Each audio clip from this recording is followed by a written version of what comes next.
Personne ne savait que le sans-abri assis devant ce café possédait plus d'entreprises que tous les clients qui entraient ici réunis. Personne ne savait non plus qu'il allait mourir. Et encore moins que la seule personne qui changerait son destin était une étudiante pauvre qui donnait à manger quand tout le monde détournait le regard. Chaque matin, l'homme arrivait avant l'ouverture des commerces.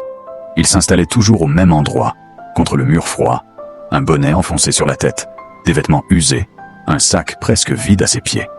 Son corps semblait fatigué, amaigri, comme rongé de l'intérieur. Et c'était vrai. La tumeur qu'il portait ne se voyait pas, mais elle pesait sur chacun de ses gestes, sur chaque respiration. Les médecins lui avaient aussi parlé de traitement, de délais incertains, de probabilités.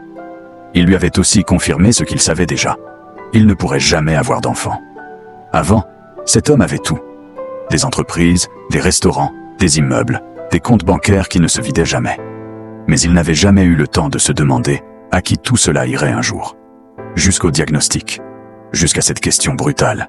Qui m'aimera quand je n'aurai plus rien à offrir? Alors il avait décidé de disparaître, de se déguiser, de devenir invisible, sans abri, noir, malade, lent. Le genre d'homme que les gens évitent, sans même s'en rendre compte. Les passants passaient. Certains le regardaient avec méfiance, d'autres avec dégoût, beaucoup avec indifférence. « Trouve-toi un travail », lançait quelqu'un sans s'arrêter. « Toujours les mêmes qui traînent ici », murmurait une femme en serrant son sac. « Dégage, tu fais fuir les clients », lui dit un jour un employé du café. Il ne répondait jamais. Il observait. Il notait les regards, les gestes, les silences.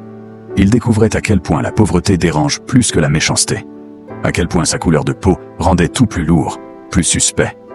Puis, un midi, quelqu'un s'arrêta. Une jeune femme, étudiante. Tablier noué à la taille, sac sur l'épaule, visage fatigué, mais regard doux. Elle ne le regarda pas comme un problème. Elle le regarda comme un être humain. « Vous avez mangé aujourd'hui » demanda-t-elle simplement. Il hésita. « Non. »« Attendez ici. » Elle entra dans le café. Quelques minutes plus tard, elle revint avec un sandwich et une bouteille d'eau. « Tenez. Pourquoi vous faites ça » demanda-t-il. Elle haussa les épaules. « Parce que vous avez faim. » Il prit la nourriture. Ses mains tremblaient légèrement. « Comment vous appelez-vous » demanda-t-il. « Sarah. »« Et vous » Il marqua un silence. « Malik » répondit-il. À partir de ce jour-là, elle revint. Pas tous les jours avec la même chose, mais toujours avec quelque chose. Un croissant, un café, un plat discret. Parfois juste quelques minutes pour parler. « Vous devriez vous reposer plus » lui disait-elle. « Je me repose assez » répondait-il en souriant faiblement. Les autres employés remarquèrent vite. « Tu vas avoir des problèmes, Tamo Sarah.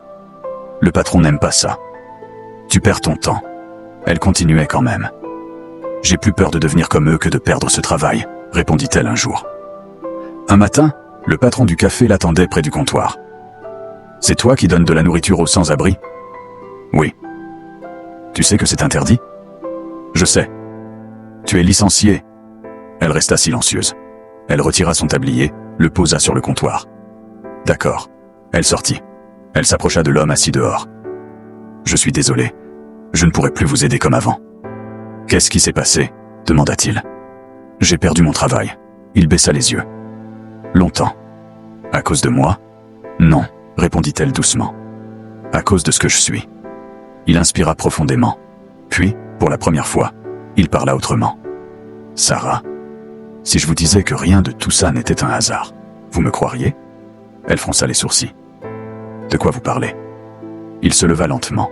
Son dos se redressa. Sa voix changea. « Je ne m'appelle pas Malik.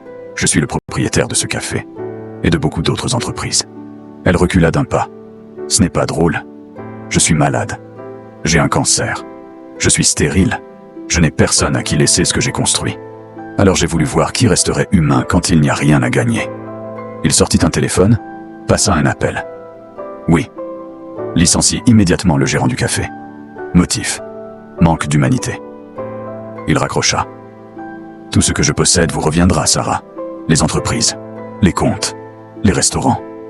Pas parce que vous êtes pauvre, mais parce que vous avez donné quand personne ne regardait. » Elle resta figée. Les larmes montèrent. « Je ne veux rien voler. » « Vous ne volez rien, » répondit-il calmement.